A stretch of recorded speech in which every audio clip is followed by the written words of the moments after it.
The Valley of Time, home of the Freedom Force. Isis, Hercules, Merlin, Sinbad, and Super Samurai. Join them now on another adventure, the Freedom Force. CBS wanted an adventure hour, and we sold them on a concept called Tarzan and the Super 7. Part of Tarzan and the Super 7 was a group called the Freedom Force. Tarzan had been on CBS for at least 1 or 2 years, and it was really a very successful show. We became known as the guys who do superheroes. And every time I went back to the network, they wanted to know, what can you do in the way of superheroes? The show was Isis, Sinbad, Hercules. Now, we got every ethnic group that we can find, that I could think of, was in it. And the reason for that was very simply, they're out there in that audience. This is America. Not everybody is a white guy with blue eyes and blonde hair. And to do something with Sinbad, that's the Middle East, to do something with Super Samurai. Well, Super Samurai was terrific. I mean, it's beginning where Kung Fu was on the air. Nobody had touched the Oriental heroes as a way to do. I mean, this is before the Ninja Turtles. It was a good show. I mean, and the kid could turn on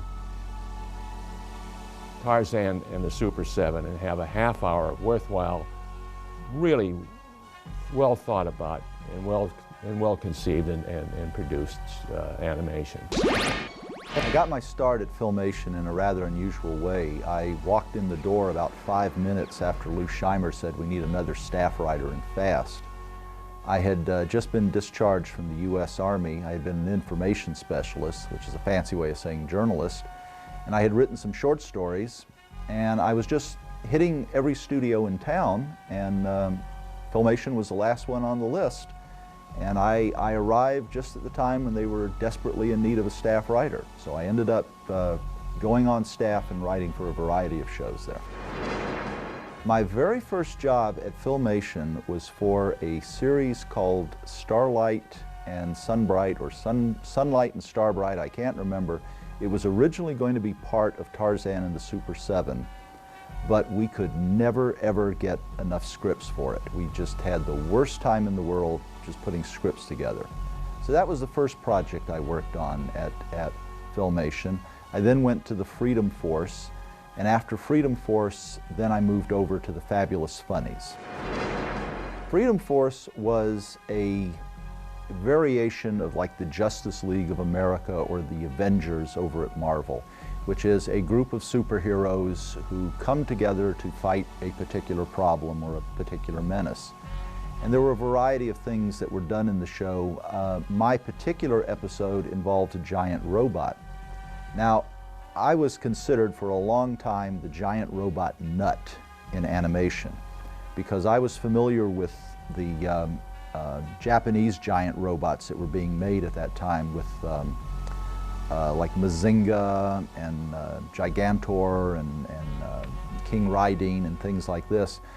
And I really liked those shows because not only was there a lot of very dynamic animation in them, but the character relationships were really better worked out than they were worked out in American animation at the time. They were much more complex and much deeper and richer. So I was constantly, everywhere I worked, championing people saying, you know, we got to do a giant robot series. They're immensely popular in Japan. We got to do one here. And everybody goes, nah, nobody's interested in giant robots. Well, you know, 5 or 6 years later, the Transformers are introduced, and then suddenly everybody's interested in giant robots. So the story I wrote about a giant robot was my first attempt to get giant robots introduced into American pop culture. I don't know how successful I was at it, because I was envisioning something much more in the Japanese giant robot style.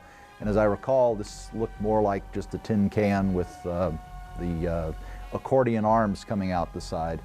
But I at least made the effort. The characters were not based on existing superheroes, so they were looking for something that would be identifiable to kids, yet at the same time not be owned by anybody.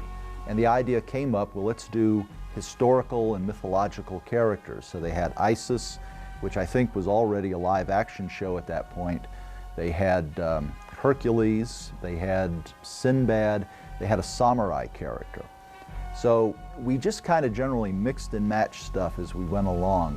We would combine elements from different legends, from different stories and historical eras. And I really don't think we ever established when or where this was taking place. It was just some fantasy animation time where things could happen and our guys would run to the rescue. There were a number of ideas that we developed for Freedom Force, not just this story, but other stories.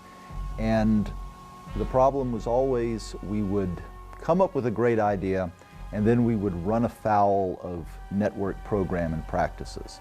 And there would always be some objection, well, you can't say this, you can't do that. I remember in one episode we wrote, one of the clues was going to be something written in Latin. And so I said, well, why don't they go to a Catholic church and the priest there will be able to translate it for them?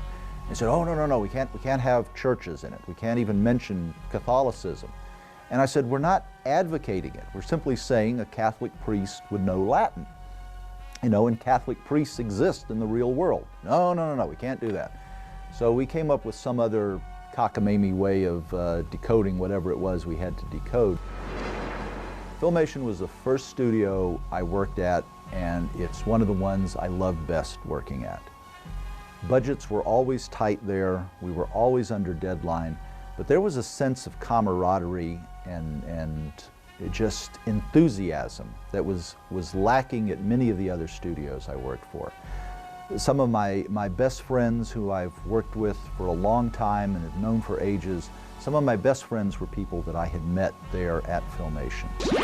Well, when I was young, I was a big Saturday morning fan. I used to watch all the Hanna-Barbera shows. I watched all the Filmation shows. Archie was like one of my top 10 all-time favorite shows. And I got into the business in 1976. I worked for another studio for a year. And then I heard they were having layout training classes at Filmation. So I went there in November of '77 and started work there that year working on Flash Gordon, Tarzan, the Super 7, and the Fabulous Funnies as a layout person. I worked on Web Woman, Super Stretcher, Micro Woman, Manta and Moray, and the Freedom Forces layout. Then I went over and did the Fabulous Funnies. I did layout on that. I also did some backup layout work on Batman and Tarzan for Super 7 as well. Then in 1981, I did freelance work on Shazam, Hero High, and Black Star. I worked on Flash Gordon and Mighty Mouse in 1979 for them. I'm kind of skipping around, but so I worked for Filmation pretty much between 1979 and 1981. I kind of popped and did some He-Man work and some Fat Albert work between 83 and 85. They would take, after the script is done, you do a storyboard, which you take the storyboard, you take the script, you break it down visually in the various panels showing the characters doing various things. A layout person would take that storyboard and blow it up, draw it, put it on model so that you know how the drawings were to look, to go to the animators who then animate it. And Filmation made a very strong point of layout, putting the things on layout from the start, so that the drawing, the characters, the strength would be carried on from person to person, be less chances of things going off model or being, not being drawn properly. Freedom Force, Isis was part of the Tarzan Super 7 show, and basically we all, you got to do a lot of superheroes, our little takes on various characters and whatnot. One thing that was cool about it was that we at Filmation used to dress up for Halloween. We had a costume contest. And we had another set of characters in that show that Freedom Force appeared in called Super Stretcher Micro Woman. Super Stretcher was a black plastic man and Micro Woman was a little Atom character. And I went ahead and I got myself a pink jumpsuit and dressed up as Super Stretch, and then got a black Barbie doll and made it into Micro Woman. And needless to say, I tied with one animator who came in dressed as Isis, actually. I was so influenced by working for Filmation, I actually co-wrote a book about them. A book, Animation by Filmation, I did in conjunction with Michael Swanigan, who was another longtime Filmation fan.